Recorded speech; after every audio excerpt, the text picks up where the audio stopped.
niile adịgo n'ozuzu oke maka nkeji nke abụọ agba nke isi nke mmemme sinod nke ụka Anglican na Amichi.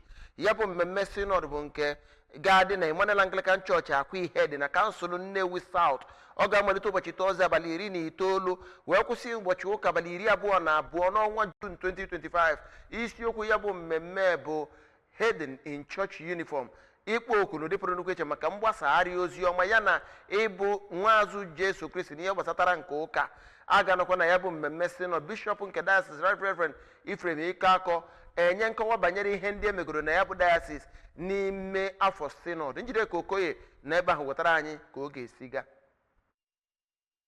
Ọpụta n'iru ndị nta akụkọ gbasara nkwado ya bụ sinod bụ mgbe ọ garịchara wee letasịa ebe dị iche iche n'ime ebe a ga-eme ya bụ sinod, bụ nke ndị ụkọchukwu na ndị na-akwadobe ya bụ sinod soro ya wee gagharịa. Ka Bishọp Ikeakọ gụpụtara ọtụtụ ihe dị iche iche bụ nke ha na-eme n'ime afọ sinod a, nke gụnyere ịlụ akatamkpo Episcopal House yana Guest House, inweta ala dị plọt 49 wee ruo na 51 ebe a ga-alụ College of Education iji nye aka ịkwalite nkụzi nakwa usoro agụmakwụkwọ nke Nigeria. Ịkpa ụka akapiworo ọnụ maka obosala na dị plọt 20 maka ịlụ ebe a na-ekpere Chineke nke zuru oke nye ndị College of Nursing Sciences nakwa ndị bi na gburugburu ụlọọgwụ ya bụ Dayosis. N'isiokwu ya bụ sinod ka Bishọp Ikeakọ kọwara na ọ bụghịzi ihe zoro ezo na ndị ụka amalitego imezi ụka ka ọ dị ka ebe a na-eme mmemme, ebe na-enwezi ihe dị iche n'etiti ụwa na onye nke Kraịst, ma sikwa ike ịchọpụta na mmadụ bụ onye nke Kraịst. Site na Akwa ihe, Njideka Okoye maka akụkọ ụwa ABS.